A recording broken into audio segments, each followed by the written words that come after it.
आपका laws of motion का theory chapter तो कंप्लीट हो गया था। अब हम लॉज ऑफ मोशन के न्यूमेरिकल स्टार्ट करते हैं, ठीक है। नेक्स्ट वीक सिर्फ न्यूमेरिकल क्लासेस चलेगी और मैं कोशिश करूँगा कि पीछे के सारे चैप्टर्स के न्यूमेरिकल कंप्लीट कर लें, तो नेक्स्ट वीक तक सारे न्यूमेरिकल फिनिश हो जाएगी। चैप्टर पूरा लॉज ऑफ मोशन तक आपका 100% कंप्लीट हो जाएगा विथ न्यूमेरिकल। तो फिर हम उसके अगले वीक में वर्क पावर एनर्जी स्टार्ट करेंगे। तो आप लोग रिवीजन करें सारा चैप्टर्स का, जैसा कल भी बोला था। अब स्टार्ट करते हैं, आज लॉज ऑफ मोशन के न्यूमेरिकल स्टार्ट करते हैं, ठीक है। जैसे एक क्वेश्चन है आपका यहाँ पर कि 2 blocks are kept in contact as shown in figure, है ना। एक जैसे ये आपको एक डायग्राम दिया हुआ है, इसमें 2 ब्लॉक हैं। एक आपका ये रह गया 20 kg और एक आपका 10 kg का ब्लॉक है ना। तो ये दोनों ब्लॉक कांटेक्ट में हैं, ठीक। और इस पे 100 न्यूटन का फोर्स ऐसे लग रही है इस तरफ, ये आपके 100 न्यूटन है। और एक और एक्सटर्नल फोर्स लग रहा है इस ब्लॉक पे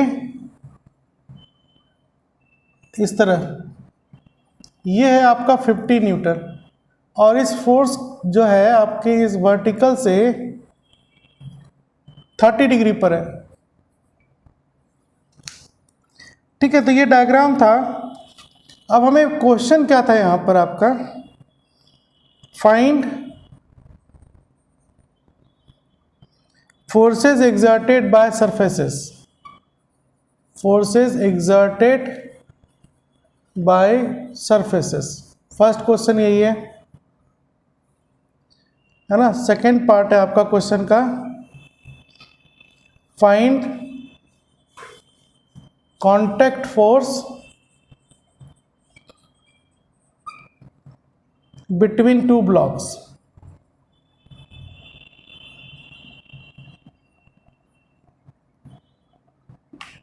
ठीक है, चलिए यही क्वेश्चन है ना। तो मुझे क्या करना होगा, देखो ये फिक्स सपोर्ट है और 10 kg 20 kg ये दोनों ब्लॉक आपके कांटेक्ट में है। Both blocks are in contact, ये आपको गिवन था क्वेश्चन में।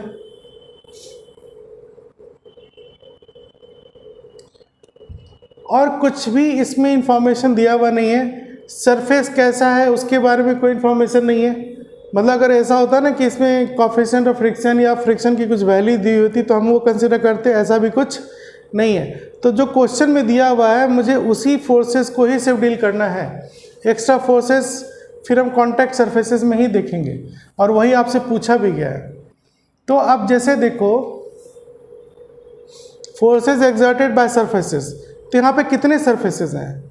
एक सरफेस तो ये हो गया, दूसरा सरफेस आपका ये हो गया, तीसरा सरफेस आपका यहाँ पर हो गया, और ये जो कांटेक्ट में है ये आपका फोर्थ सरफेस हो गया, है ना। तो मैंने जैसे एक क्वेश्चन था, आपको सरफेसेस का नेम डिफाइन नहीं किया गया, तो हमने आइडेंटिफाई कर लिया कि अगर ये सारे ऑब्जेक्ट कांटेक्ट में हैं और रेस्ट पर ही रहेंगे तो इसमें जितने भी सरफेसेस हैं इनके कांटेक्ट में कितने फोर्सेस लगेंगे, ठीक। तो सबसे पहले हम ये देखते हैं, इंडिविजुअली फ्री बॉडी डायग्राम हम बनाएंगे सबका फ्री बॉडी डायग्राम बना लेने के बाद ही हम कुछ डिसीजन लेंगे कि हमें इसमें कितने फोर्सेस लग रहे हैं या नहीं लग रहे हैं, ठीक है। वो सारी चीज़ें हमें देखनी है। तो सबसे पहले आइए 10 kg ब्लॉक का हम फ्री बॉडी डायग्राम बनाते हैं, है ना।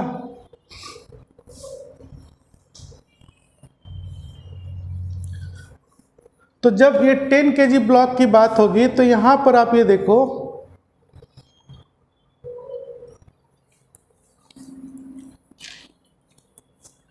ये ब्लॉक ग्राउंड को पुश कर रहा है ना। ये डायग्राम था आपका, ये 10 kg ब्लॉक है। तो ये जो सरफेस है ना, ये सरफेस पे ये ब्लॉक आया, तो ब्लॉक का वेट ऐसे लगा, है ना, ये क्या हो जाएगा mg। mg मतलब इसका मास 10 है, तो ये हो गया 10g फोर्स नीचे आ गया। फिर इस वेट के पुल करने की वजह से ब्लॉक और ये ग्राउंड, ब्लॉक और ग्राउंड एक दूसरे को प्रेस कर रहे हैं, तो प्रेस करने से यहाँ पे कांटेक्ट फोर्स आएगा जो पेयर में लगेगा इस तरह, है ना, ये कांटेक्ट फोर्स सरफेस पेयर में आ गया। ये मान लीजिए आपका हो गया N1, ठीक है। उसके बाद इधर से आपका 100 न्यूटन लग रहा है, इसी ब्लॉक पे हम स्टडी कर रहे हैं, तो वेट बनाया, नॉर्मल फोर्स इसका बनाया, और ये एक्सटर्नल फोर्स है। अब आप देखो इस सरफेस पे ये जो 20 kg ब्लॉक है, ये इन दोनों को प्रेस कर रहा है इस तरह से, है ना, तो ये कहलाएगा आपका कांटेक्ट फोर्स बिटवीन ब्लॉक्स, है ना, ये मान लेते हैं आपका N है, ठीक। तो अभी मुझे इतने फोर्सेस दिख रहे हैं इस ब्लॉक पे 10 kg पे, तो अगर मैं 10 kg का फ्री बॉडी डायग्राम अब बना लूं तो आपको क्या दिखेगा, एक इसका है ना FBD ऑफ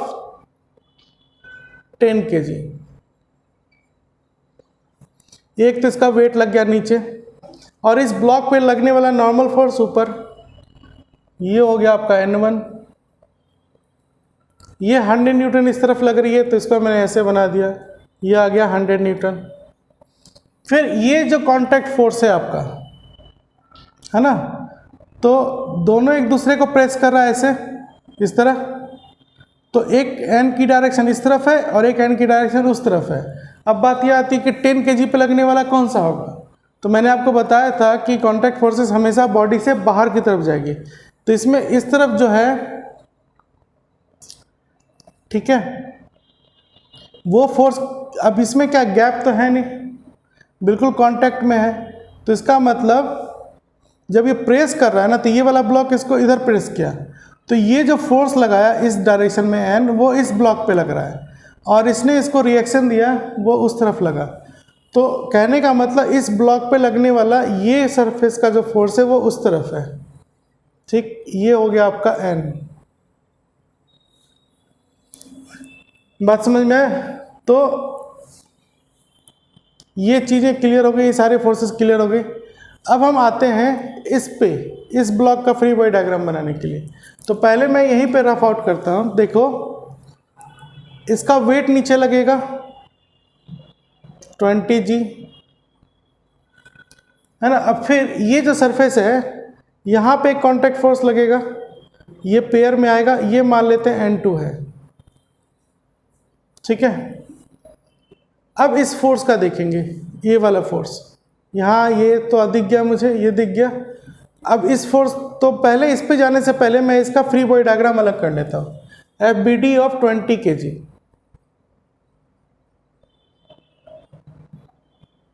ठीक है, ये पॉइंट बना दिया 20 kg का, इसका 20g फोर्स नीचे लगा, mg, ये क्या आपका mg है ना, वेट। इस पे लगने वाला N2 ऊपर जाएगा, तो ये N2 ऊपर हो गया, ठीक। इसका काम हो गया, इसका काम हो गया। अब इसका देखो, इस पे लगने वाला नॉर्मल फोर्स इस तरफ है, तो ये आपका N हो गया, ठीक है। तो ये हो गया, ये हो गया, ये हो गया। अब बात आती है इस फोर्स की, है ना। तो इसको हम हटा देते हैं समझने के लिए, इसका काम हो चुका है ना। अब इस ब्लॉक पे सिर्फ कंसंट्रेट करेंगे। अब आप देखिए ये फोर्स इस तरह जा रही है, तो इस फोर्स का दो कंपोनेंट आएगा, तो इसको मैं अलग करके ऐसे दिखाऊं कि कंपोनेंट कैसे निकालेंगे। ये 50 न्यूटन है और ये आपका वर्टिकल लाइन है, तो यहाँ पे मैं एक रेफरेंस फ्रेम बना दूंगा। ये x हो गया और ये y आ गया। ये काम मैंने कहाँ किया, इसके हेड, है ना, इस वेक्टर को ऐसे आगे कर दिया, यहाँ पे कर दिया, ठीक है। अब ये एंगल जो है आपका ऐसे आ रहा था ना, ये एंगल कितना दिया हुआ है 30 डिग्री, मतलब ये एंगल कितना हो गया 30 डिग्री, ठीक है। यहाँ पे समझ में आ रही है बात? अब आप देखिए फोर्स का डायरेक्शन ये है, तो ये ऐसे मैंने ऐसे कर दिया है ना, तो ये आपको चला गया थर्ड क्वाड्रेंट में, ये 30 हुआ तो ये भी 30 हो गया, यहाँ तक पहुँच गए। अब हमारा काम है इसका कंपोनेंट निकालना, क्योंकि यहाँ पे जितने भी एफबीडी में फोर्सेस बने हैं सब एक्स और वाई में बने हैं। इधर आपका एक्स एक्सिस है और इधर आपका वाई एक्सिस है, इसी में हमें देखना है। तो देखो अगर ये 30 है तो इस एक्स एक्सिस के साथ इधर कौन सा एंगल बनेगा? 60 डिग्री। अब 50 एक्स के साथ 60 बना रहा है तो इसका एक कंपोनेंट इधर आएगा इस तरफ, है ना, यहाँ से ऐसे और यहाँ से फिर ऐसे, तो इसकी दो कंपोनेंट हो गई इस वेक्टर की। एक कंपोनेंट हमेशा हेड की तरफ बनती है, वेक्टर में पढ़ाया था आपको, ऐसे जाएगा और फिर ऐसे जाएगा हेड की तरफ, मतलब ये वेक्टर ना तो एक्स में है और ना ही वाई में है, ठीक, एक्स वाई प्लेन के बीच में है। तो इस वेक्टर की रिजोल्यूशन मुझे एक्स में चाहिए और वाई में चाहिए, ठीक है। तो टेल से एक्स की तरफ हेड की तरफ गए, फिर यहाँ से हेड की तरफ परपेंडिकुलर जाएंगे ऐसे, है ना। अब देखो ये 50 है,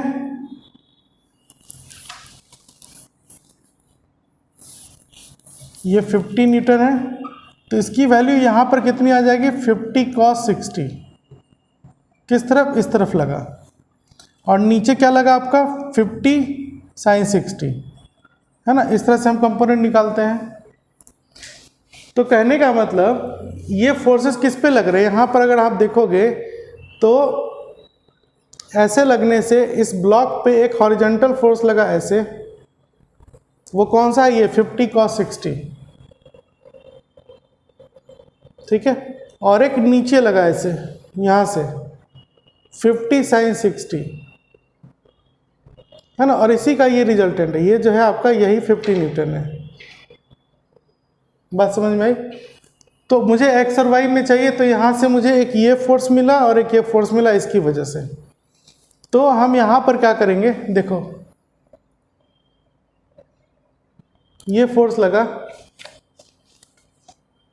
50 cos 60 डिग्री, और एक नीचे आ गया आपका 50 sin 60 डिग्री। अब चूंकि एक्सटर्नल फोर्स है तो ये तो पेयर में नहीं होगा ना, इसलिए एक ही ब्लॉक पे लगेगा। कांटेक्ट फोर्स होता है तो हम अलग अलग बनाते हैं, ठीक है। तो हमारा एफबीडी क्लियर हो गया। इस चीज़ को आप लोग प्रैक्टिस करेंगे तो और क्लियर होगा। अब हम वैल्यूज़ को, फोर्सेस को बैलेंस करते हैं, ठीक। तो अब आप ये देखिए यहाँ पर चूँकि ब्लॉक सारे रेस्ट पे है ना, तो कोई एक्सेलरेशन है नहीं, सारे फोर्सेस एक दूसरे को बैलेंस कर रहे हैं। तो ब्लॉक ए के लिए, मतलब ये पहला ब्लॉक 10 kg के लिए हमारा इक्वेशन क्या होगा?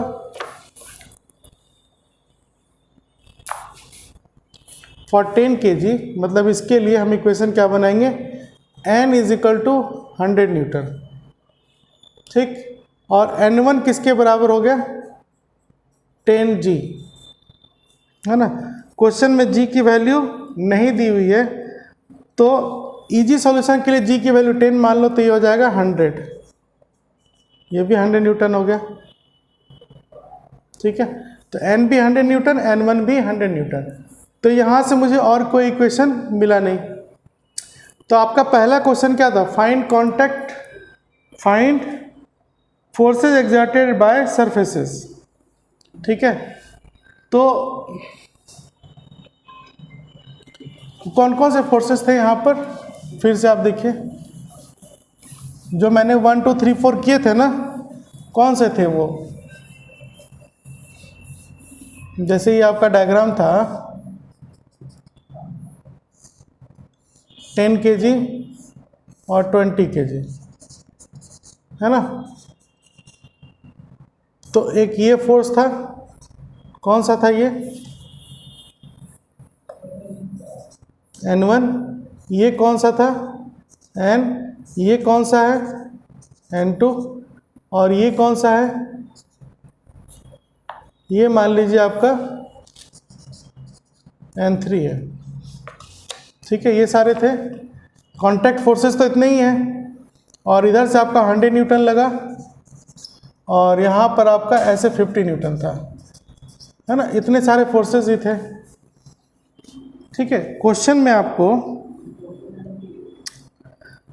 पहला था force exerted by surfaces on the blocks, इस दोनों ब्लॉक पे सरफेस कितना फोर्स लगा रहा है।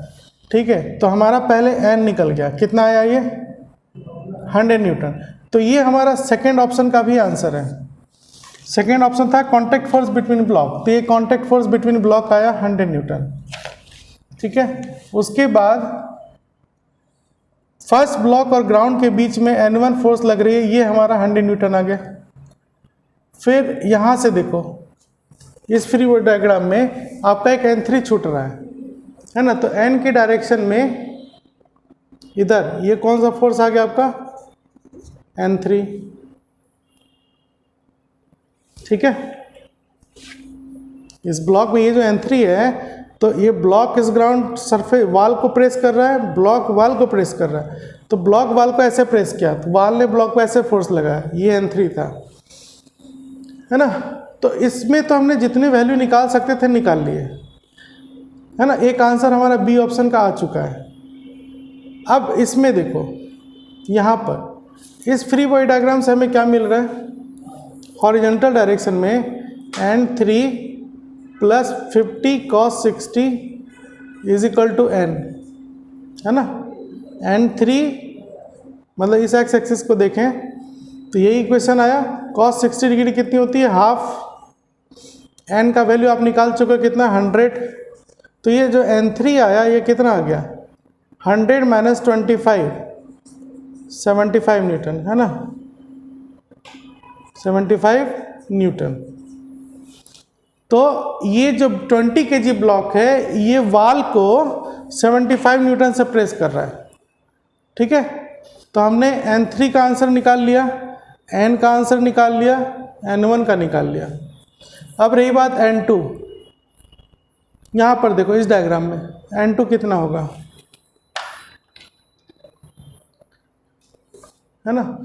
तो इस डायग्राम में अगर हम देखें तो N2 किसको बैलेंस कर रहा है, ये वो अपवर्ड फोर्स है और ये टोटल डाउनवर्ड फोर्स है।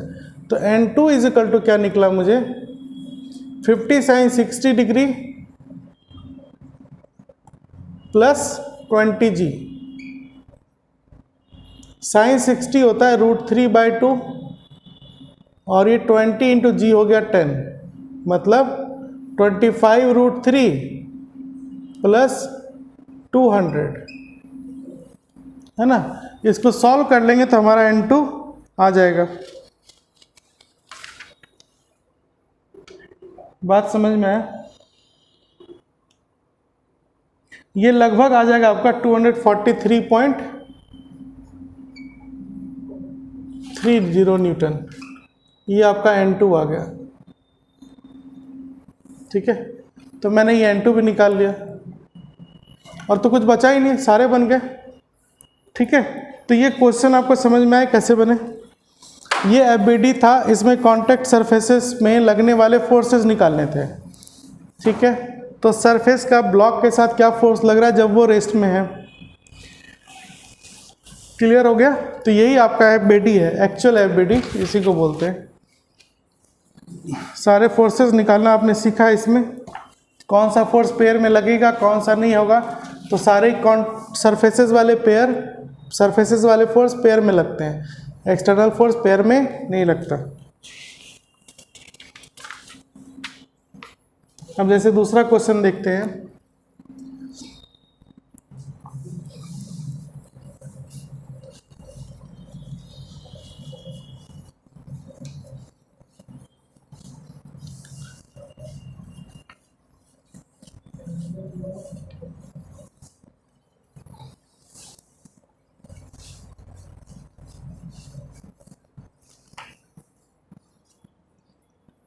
सेकेंड क्वेश्चन क्या है,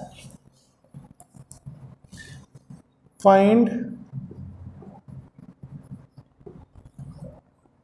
magnitude of force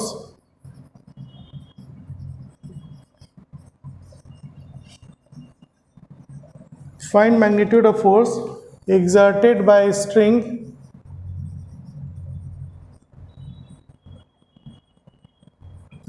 by string on pulley। ठीक, और डायग्राम क्या है आपका, एक पुल्ली है, इसको इस तरह से फिक्स की गई है, यहाँ से आपका 10 kg ब्लॉक हैंग कर रहा है और एक स्ट्रिंग इधर से ऐसे आ रही है, ठीक है, ये हैंग कर रहा है, ठीक है। आपको निकालना है force exerted by string on pulley. Force exerted by string on pulley मतलब ये ब्लॉक से एक स्ट्रिंग जा रही है, ये स्ट्रिंग है ऐसे पास कर रही है है ना, ये स्ट्रिंग इस तरह से पास हो रही है, इसी में टेंशन होगा, ये टेंशन आपको पुल्ली पे फोर्स लगा रहा है, वही आपको निकालना है। तो कैसे निकालेंगे, तो पहले मुझे 10 kg का फ्री बॉडी डायग्राम बनाना पड़ेगा। यहाँ पर इसका वेट आएगा 10 mg, नीचे जा रहा है, इसके खींचने की वजह से यहाँ से लेके पूरा ये स्ट्रिंग जो है वो टाइट हो जाएगा, टाइट होने से इसमें टेंशन आएगा, तो वो टेंशन कांटेक्ट फोर्स होता है, तो ये पेयर में लगा, तो ये टेंशन हो गया T। चूँकि स्ट्रिंग आपकी लाइट है यहाँ से यहाँ तक, देखो स्ट्रिंग के बारे में कोई इन्फॉर्मेशन दिया हुआ नहीं है, जब कोई इन्फॉर्मेशन नहीं दी हुई तो हम इसको मान लेंगे कि आइडियल है। आइडियल मतलब इनएक्सटेंसिबल है और लाइट है, पुल्ली भी आपका लाइट है, मतलब ना तो इसमें मास है ना इसमें मास है, और मास नहीं होगा तो टेंशन यहाँ से यहाँ तक चेंज नहीं होगा, ठीक है। तो इस पॉइंट से लेके पूरे इस पॉइंट तक, यहाँ तक टेंशन चेंज नहीं होगा और वो पेयर में लगेगा इस तरह से T, चूँकि टेंशन आपका कांटेक्ट फोर्स होता है। इतनी बात समझ में आई। अब आप ये देखिए कि अगर मैं 10 kg का फ्री बॉडी डायग्राम बनाऊं तो इसका तो 10G नीचे लगा और टेंशन ऊपर चला गया, इस ब्लॉक का टेंशन इससे बाहर है ना, और तो 10 kg पे कोई फोर्स लग नहीं रहा, तो यहाँ से मुझे टेंशन की वैल्यू आ गई कितनी, 10G, ठीक है। अब ये एक्सेलरेट नहीं होगा सिस्टम, क्यों नहीं होगा, क्योंकि ये फिक्स्ड है, ये भी फिक्स्ड है, तो ये रस्सी नीचे जा ही नहीं सकती क्योंकि इधर से वो फिक्स्ड है, और स्ट्रिंग इनएक्सटेंसिबल है तो नीचे जा नहीं सकता, तो ये मोशन में होगा नहीं, ये रेस्ट पे ही होगा सिस्टम। इसलिए मैंने ये दोनों फोर्स को बराबर किया, क्योंकि नेट फोर्स यहाँ पर 0 है। तो T 10G है तो ये आपका आ गया 100 न्यूटन। बात सही है। मुझे निकालना था पुल्ली पे क्या फोर्स लग रहा है, स्ट्रिंग क्या लगा रहा है, तब आप पुल्ली का डायग्राम बनाओ। ये पुल्ली है ना, पुल्ली पे देखो इस टेंशन में ये वाला जो टेंशन था ऊपर का ही तो ब्लॉक का था, जो नीचे वाला आ रहा है ये किसका आ जाएगा, पुल्ली का। तो इधर से पुल्ली को एक फोर्स टेंशन ऐसे खींच रही है T। फिर इस टेंशन पे आ जाओ, यहाँ टेंशन पेयर में, तो इधर वाली जो टेंशन है वो पुल्ली को पुल कर रही है, और ये वाला टेंशन इस वाल का है, तो इस पुल्ली पे लगने वाला टेंशन इससे बाहर ये हो गया T इस तरफ, है ना। ये पुल्ली का फ्री बॉडी डायग्राम हो गया। मतलब पुल्ली का एक्चुअल FBD में बनाऊं तो उस पर आपको ऐसे दिखेगा, पुल्ली को मैंने पॉइंट बना दिया, एक टेंशन इधर बना, एक टेंशन नीचे बना, दोनों सेम है, तो इन दोनों फोर्स का अब रिजल्टेंट क्या हो जाएगा, ये है ना। तो ये रिजल्टेंट फोर्स कितनी आएगी, T√2, है ना। पाइथागोरस थ्योरम से T² + T², एंगल 90 डिग्री है ना। तो force on pulley by string equal to T√2, और ये हो गया आपका 100√2 न्यूटन। यही आंसर है।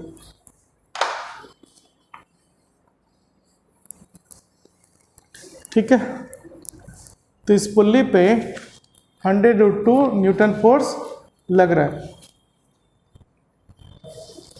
तो अभी जो दो एफबीडी मैंने बनाए वो किसके लिए थे? रेस्ट पे सिस्टम था, एक्सेलरेटिंग नहीं था। ठीक है, अब हम बनाते हैं एक्सेलरेटिंग सिस्टम। तो यहाँ पे कॉमन चीज़ क्या थी? एक इम्पॉर्टेंट चीज़ देखने वाली बात ये थी कि आपने जैसे ही वाई एक्सिस में फोर्सेस बैलेंस कर दी, इसका मतलब क्या था? Net force along Y axis आपने कर दिया 0, है ना, और यहाँ पे नेट फोर्स भी 0 क्योंकि सिस्टम आपका रेस्ट पर है। ठीक, लेकिन अगर एक्सेलरेट होगा सिस्टम तो हमारा नेट फोर्स 0 नहीं होगा। तो जब नेट फोर्स 0 नहीं होता है तो हम क्या करते हैं? न्यूटन सेकेंड लॉ लगा देंगे, F equal to ma, F equals ma, वो अप्लाई होगा, है ना। तो वो फॉर्मूला क्या होगा? Net force along X axis, ये हो जाएगा mass into acceleration along X axis, एक कंसेप्ट हो गया। फिर फोर्स अलोंग वाई एक्सिस अलग देखेंगे, mass into acceleration along Y axis, और अगर जेड एक्सिस नेमिंग की हुई है तो फोर्स अलोंग जेड एक्सिस हो जाएगा mass into acceleration Z axis. ठीक, तो जनरली फोर्स वेक्टर क्वांटिटी है, और जब हम एबीडी बनाते हैं तो एक्स वाई अलग करके इक्वेशन बनाएंगे। अगर रेस्ट पर है तो नेट फोर्स यहाँ 0 हो जाती है, नेट फोर्स 0 नहीं है, एक्सेलरेट कर रहा है, तो फिर ये अप्लाई होगा मास इंटू एक्सेलरेशन। ठीक है, अब जैसे एक क्वेश्चन है आपका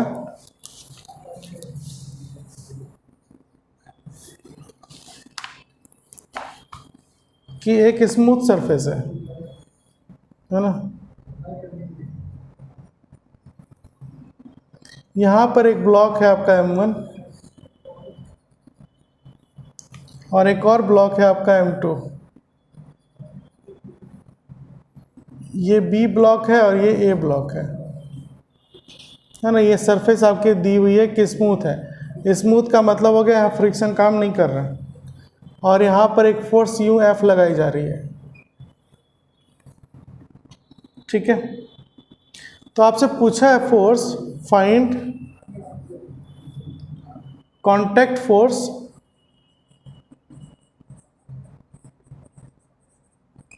between M1 and M2, M1 और M2 के बीच में कांटेक्ट फोर्स निकालिए। ठीक है,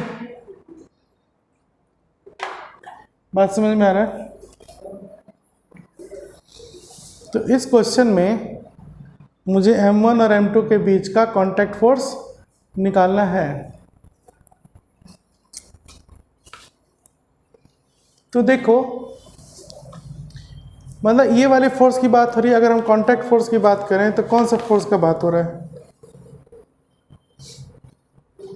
ये यहाँ जैसे लगेगा पैर में, इसका नाम दे दो N, ये कांटेक्ट फोर्स है, तो मुझे यहाँ पे N निकालनी है। ठीक है, बात समझ में आ रहा है? अब ये देखो, सारा मोशन आपका एक्स एक्सिस पे है। ठीक, तो मुझे वाई एक्सिस की इक्वेशन बनाने की कोई ज़रूरत नहीं है, खास करके स्मूथ सरफेस के लिए। अगर ये फ्रिक्शन होता तो हम वाई इक्वेशन का इक्वेशन बनाते। ठीक है, क्योंकि फ्रिक्शन जो होता है म्यू इंटू एन होता है, तो एन किधर चला जाता है आपका? नॉर्मल फोर्स वाई एक्सिस में आता है। यहाँ तो मैंने ये कांटेक्ट फोर्स मान लो, इसको मैं आर कर दूँ, है ना। अब नॉर्मल फोर्स परपेंडिकुलर लगती है इस तरह। ठीक, तो स्मूथ है तो फ्रिक्शन है नहीं, तो फिर मुझे वाई एक्सिस से कोई लेना देना नहीं रह गया, तो सारा जो इक्वेशन होगा वो एक्स एक्सिस में बनाएंगे। अब आप देखिए कि ये अगर एक्सेलरेट होगा, मशीन है ना, क्वेश्चन में ये तो नहीं बोला गया, पूछा क्या आपसे? कांटेक्ट फोर्स, और ये एक्सेलरेट हो रहा है, तो कांटेक्ट फोर्स काम कर रही है, इसका मतलब दोनों का कांटेक्ट बना हुआ है, ये बॉडी आपस में अलग नहीं होगी। और जैसे ही अलग हो जाएगी तो इसका मतलब ये कांटेक्ट फोर्स जो आर है वो है ही नहीं, ये आर की वैल्यू 0 हो जाएगी। अगर बॉडी अलग हो गया तो आर 0 हो गया, मतलब कांटेक्ट फोर्स निकालना है।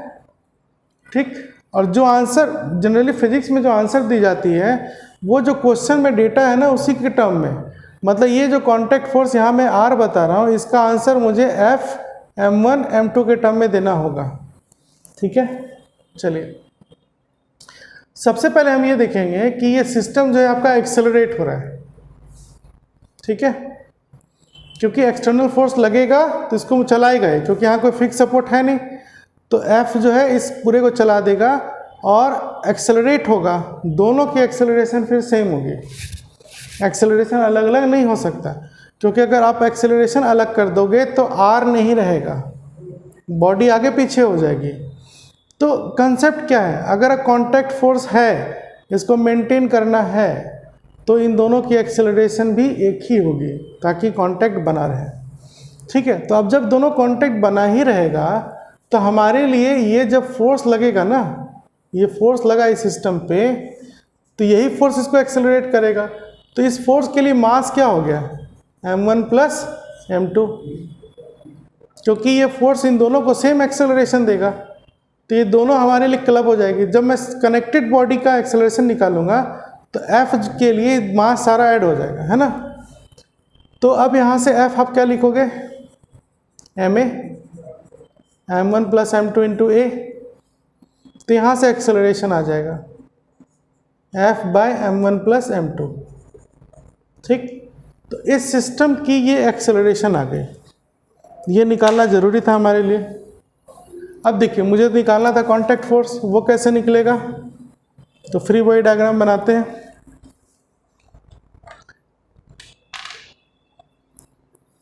मान लो मैंने m1 के लिए बनाया, ये m1,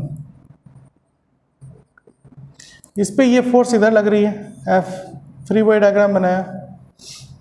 ठीक है, अब ये जो R है, इस बॉडी पर लगने वाला R ये वाला हुआ नॉर्मल फोर्स, कांटेक्ट फोर्स, और इस पे तो कोई फोर्स लग नहीं रहा। ये किसके लिए बना, m1 के लिए। m2 के लिए अगर हम बनाएंगे तो वो क्या बनेगा, इस पे सिर्फ एक ही फोर्स लग रही है, ये वाला पेयर तो इसका आ गया, तो ये पेयर इस पे लग रहा है, ये हो गया R।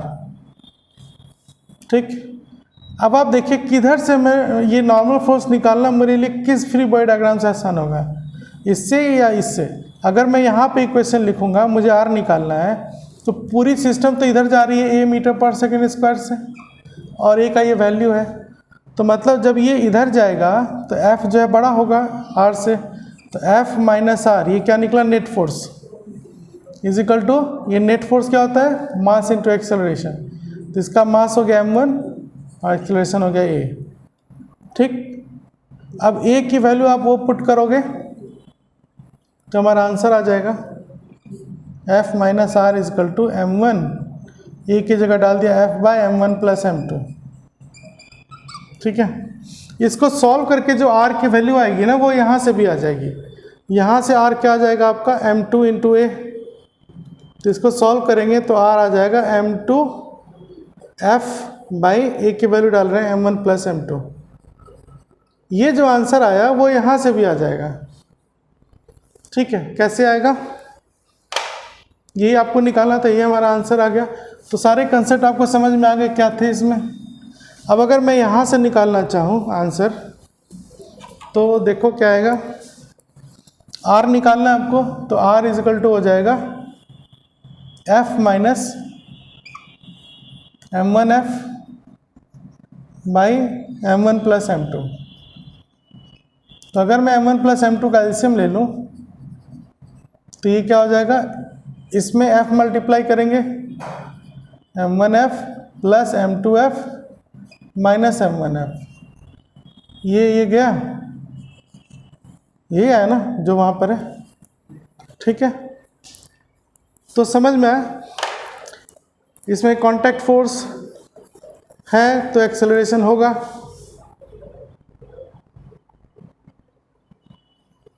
ठीक है, तो ये सारी चीज़ें काम कर रही है।